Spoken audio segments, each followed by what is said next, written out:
Age 50, 59 and a half, 62, now 73. What is the deal with all these milestone ages pertaining to retirement in the United States? Hi, I'm Garrett Ray, financial advisor here at the Wealth Guardians and the Ray Financial Group. And I'm Brice Payne, and you've entered The Vault, the Wealth Guardians video series on all things pertaining to retirement planning.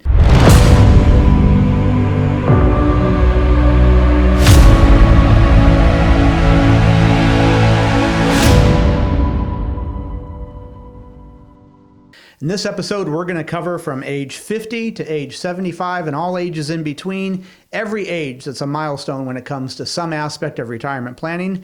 There's 10 of them, and I bet there's a few that you didn't know. Don't forget to hit this little like and subscribe button here if you're so inclined. And okay, Garrett, let's go ahead and start down this list of retirement ages. All right. Age 50. Age 50. So once you reach the age of 50, you've now entered what's called the catch-up period of time for a lot of your retirement accounts. So let's start with a common one, your 401k, 403b, 457. So at this point, you're entitled to an additional $7,500 additional on your max contribution. So what is that traditional max contribution? Well, if you're below age 50, then that is $22,500 as an individual contributor into your 401k plan.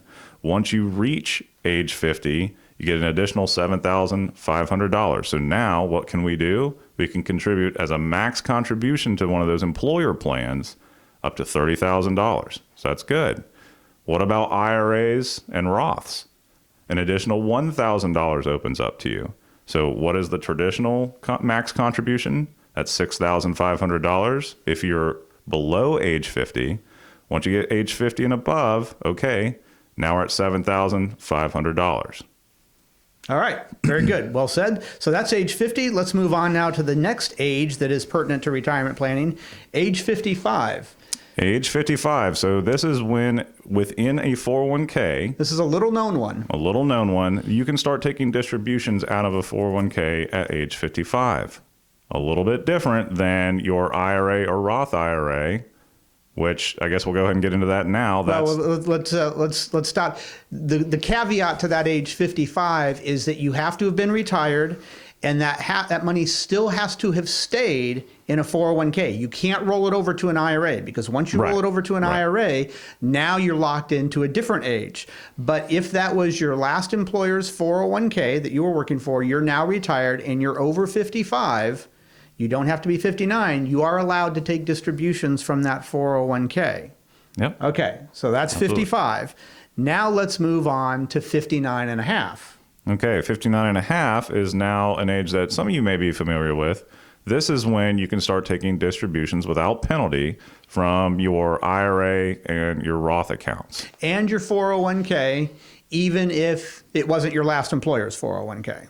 Very true. Okay, Very so true. that's when you're allowed to take distributions without there being any penalty from the IRS. Now we move into just 6 months down the road, age 60. There's another milestone, and this milestone is a 3-year period. So from age 60 to 63. Yeah, so age 60 to 63, this is a new one thanks to the Secure Act 2.0. Right. There's a special catch-up contribution period. An additional catch-up period to the regular catch-up period. And this is specifically for employer-sponsored plans, so 401ks. Let's go back to what your traditional max out is at $22,500. Now, instead of $7,500 additional, between the ages of 60 and 63, very tight window, you get an additional $10,000. So what's our total max contribution in those 3 years? Well, we're at $32,500 now. Okay, very good. So like you said, that only lasts for a few years. So we'll come back to that one in a second. Now we go on from age 60 to 62. And Garrett, this is our early Social Security filing year. Yep. So this is the year where those who are, fully qualified to have a Social Security benefit can start taking out their early Social Security benefit. It won't be what is considered full retirement age benefit. It will be a reduced amount, but that is when you are first eligible to start filing for Social Security and taking your benefit. Okay, great. Now we move on to age 64. And this is where we talked a minute ago about age 60 to 63. You can do that additional catch up. Well, for whatever reason, the government said that doesn't get to go on forever. So at age 64, now you back that back down to the regular 7,500, at least in the year 2023. That's what the amount is. It'll be different by the time that comes around. So that's where 64 is. So that's that 3-year period or 4-year period where you could do the additional catch up. Now you're back down just to the regular catch up. For employer-sponsored plans. For employer-sponsored plans only. Very good. Now we move on to age 65. 65, now we get to got to be on Medicare. Right. That's when you have to file for Medicare. So that's Medicare age, 65. Now, if you have already filed for Social Security, they are going to automatically deduct the cost of Medicare from your Social Security checks.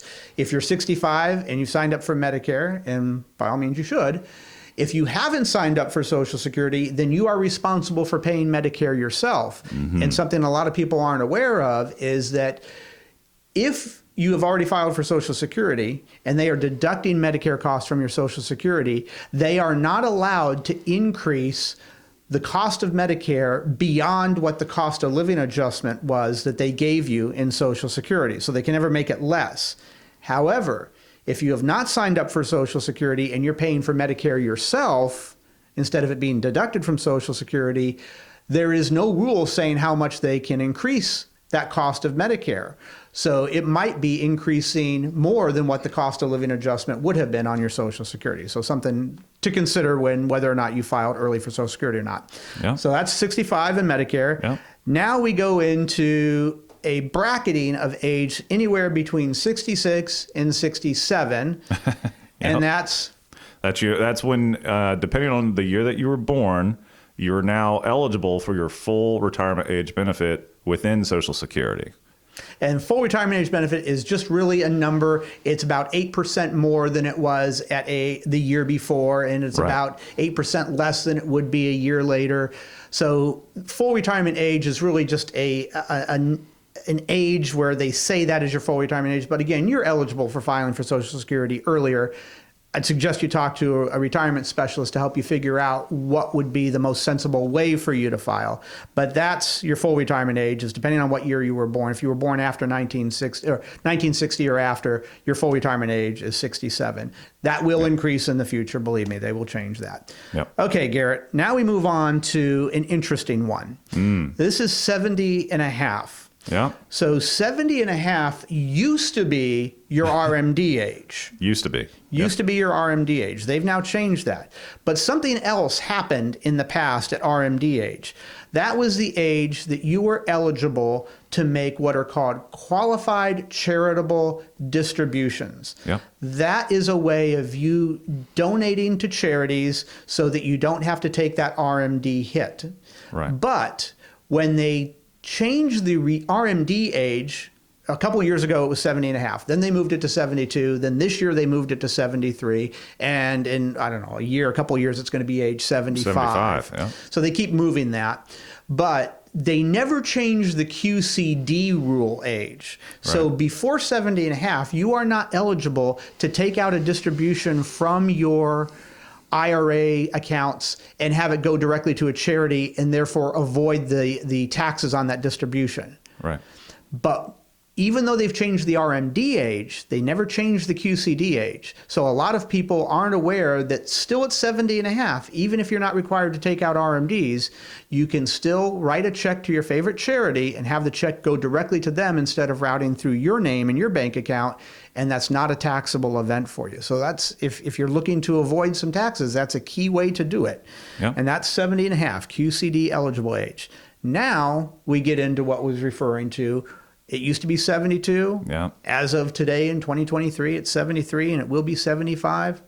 RMD age. RMD age. So that scales between 72 all the way to 75. So as far as when you were required to take that minimum distribution off of your IRA traditional 401ks, if you were born before the year of 1951, that age for you is 72, and that, at this point you should be 72 or older then. If you were in between the years of when you were born of 1951 to 1960, that is now 73. And then anyone who is born after 1960, that RMD age has been moved to 75. So it's, a back and forth. It's constantly changing. We want you guys to have the latest information.